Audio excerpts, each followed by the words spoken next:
Hey guys, what's going on? It's Sam back with another video, and I haven't done a Sam Rants video in a while, so I figured I'd better do one.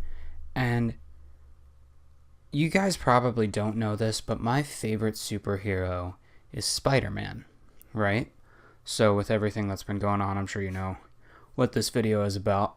I wanted to do a Sam Rants on Spider-Man Homecoming, and I want to talk about what I thought about it. It is critically acclaimed to be the most funny and charming Spider-Man yet.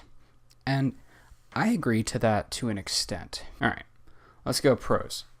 Pro number one, they introduced a new villain. It's not really introducing if you ever read the comics or really know anything about Spider-Man.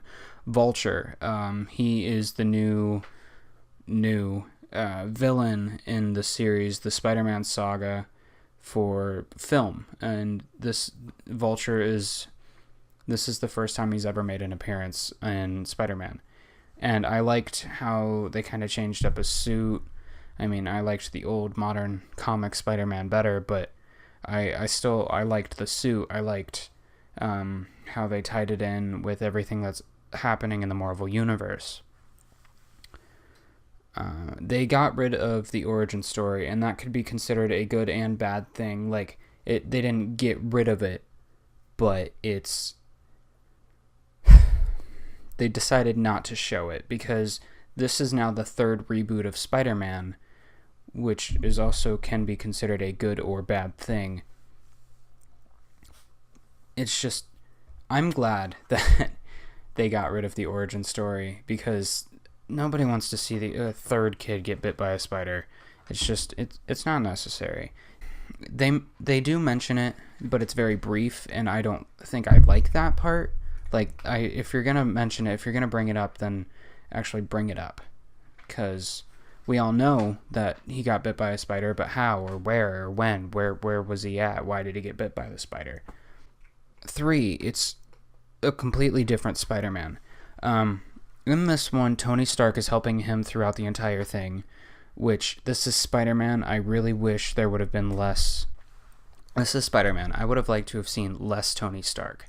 I want to see less Iron Man and more Spider-Man.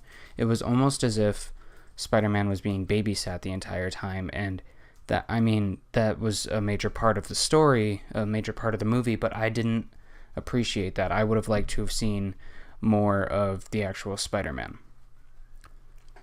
So that was more of a con, I guess. So we got 2 and 1.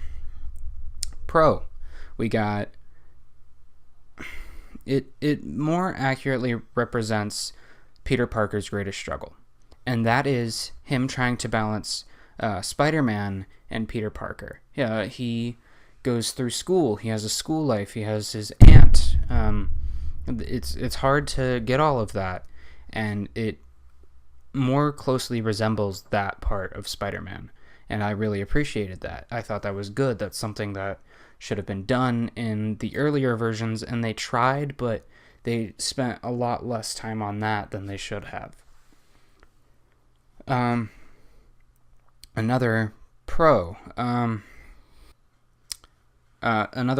like I said earlier, that it's kind of a different Spider-Man with Tony Stark and everything, but I forgot a part. It's the Iron Spider now.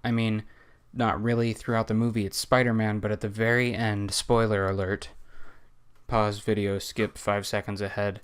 At the very end of the movie, it brings up the suit, the Iron Spider, and that's cool. That's great. I wanted to see it, but because that's one of my favorite suits, but they didn't really. They just showed it, and that was it. They moved on. The movie was great. It was funny. It was charming. But it felt to me like there was something missing. I don't know if I overhyped it or what, but to me, the most important part in the entire movie was the after credits. And another spoiler, but I feel as though when at the very end of the movie, Vulture is in jail, and the after credits, whatever, And a guy comes up to him asking when... A guy comes up to Vulture asking, do you know who Spider-Man's real identity is? And at this point in the movie, Vulture does know, but he says that if he did, then he would already have killed him. Meaning that he wants to keep Spider-Man's identity safe because he saved both his daughter and his own life. So he's protecting Spider-Man while at the same time hating him. And that's really important, especially if you ever watch the comics. Like, Vulture eventually gets out of being a villain, then dragged back into it multiple times, but that's not really important. So I don't know. I liked the movie, but it just felt like it was missing something. Maybe it was overhype or something. I don't know. But it just wasn't enough. That's it for Sam Rants, though, guys. So if you liked the video, let me know, and see you next time.